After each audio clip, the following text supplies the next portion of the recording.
俳優になる夢を追い続けながらもなかなかチャンスをつかめずにいたチャン。そんな彼の人生を変えたのは一つの BL 映画だった。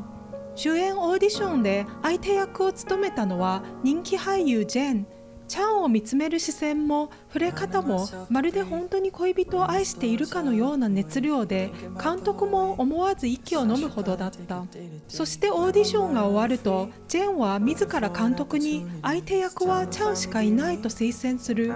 こうしてチャンはようやく夢だった主演の座を手に入れた。ガオは閉ざされた空間や地下駐車場を極度に恐れ、睡眠薬を服用していてもたびたび悪夢にうなされていた。最初は警戒していたガオも週に一度のセッションを重ねるうちに少しずつファンに心を許していく。そしてついにファンは自らのネクタイでガオの目を追い、2人をつなぐ鍵として彼の悪夢へ踏み込む第一歩を踏み出す。皆さんこんにちは。 BL ホリックのムーニンです。ネタバレを含むのでご注意を。では早速始めましょう。次に2人が顔を合わせたのはセッションの日だった。地下駐車場で何が起きたかを探るため、ファンは催眠療法を用い、ガオの意識を再びあの場所へと導く。しかしそこにいたもう一人の存在についてはガオは頑なに答えようとしない。ファンが何度も問い続けると、追い詰められたガオは突然ペンを自分の胸へ突き立てようとする。ファンはとっさに手を差し入れ刺されてしまった。ファンはあれは自己防衛に過ぎないと慰めると、自分のやり方で治療を進めてもいいかと尋ねた。ここまで寄り添ってくれる彼を前にガオは信じると身を委ねた。するとファンは鞭を取り出し、嘘をつくたびにこれで叩くと言い放つ。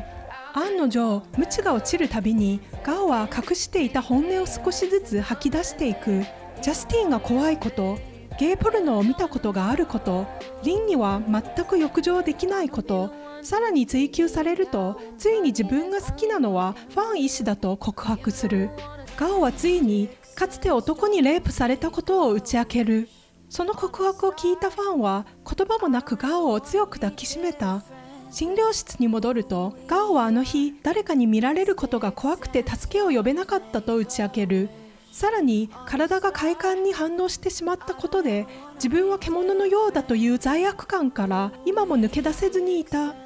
ァンは悪いのはガオではないと何度も繰り返した。あれ以来ガオはファンに会いたい一心で予約もせず診察室を訪れた。治療を週2回に増やしたいと申し出ると、ファンから返ってきたのは毎日見るという答えだった。ファンが彼氏ではなく医師だと知ると自分も見てもらいたいと声をかけ、ファンは名刺を差し出した。その様子を隣で見ていたガオは自分も他の患者と同じ扱いなのだと思い込み、機嫌を損ねて帰ってしまう。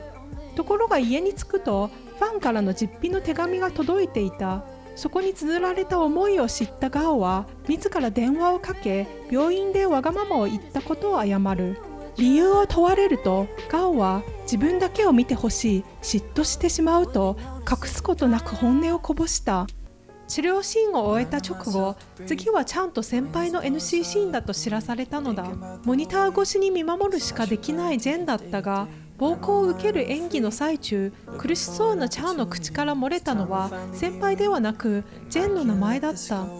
そして夢の中の NC シーンではこれまで抑え込んできたチャンの欲望が一気に溢れ出す。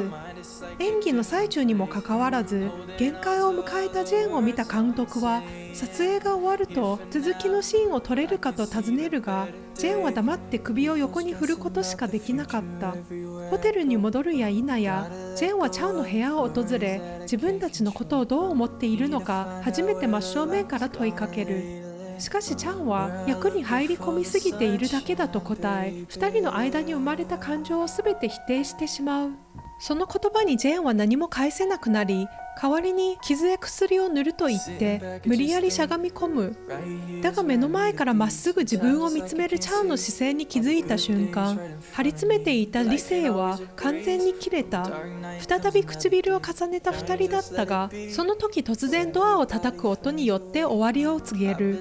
そこに立っていたのはチャンの恋人が送り込んだマネージャーだった。しかし2人きりになるとジェーンは何度断られても諦めず、まっすぐチャンへ思いをぶつけ続ける。根負けしたチャンはその手を取られるままホテルへ戻ったが、なんと部屋の前にはジェンの恋人が立っていた。その姿を見た瞬間、絶対に離さないと誓ったはずの手をジェンは反射的に離してしまう。その一瞬だけでチャンは十分ほどに現実を突きつけられた。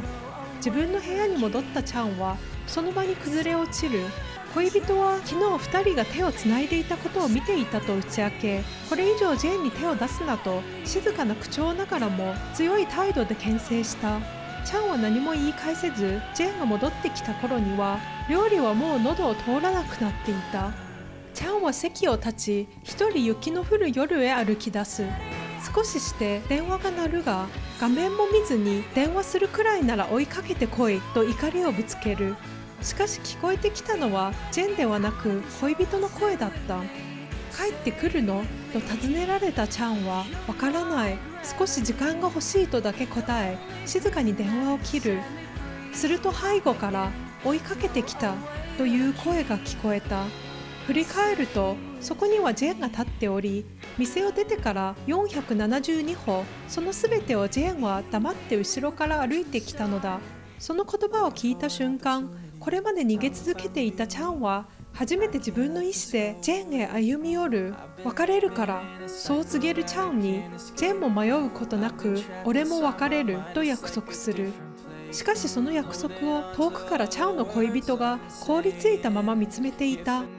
ホテルへ戻ると無数の報道陣がジェーンを待ち構えていた。彼が姿を現した瞬間、交際6ヶ月になる恋人がいるにもかかわらず、なぜ今になって関係を公表したのかという質問が一斉に浴びせられる。この展開で胃潰瘍が再発し、2日ほど寝込んだ私のことなど誰も気にしないだろうが、また次回お会いしましょう。ではでは。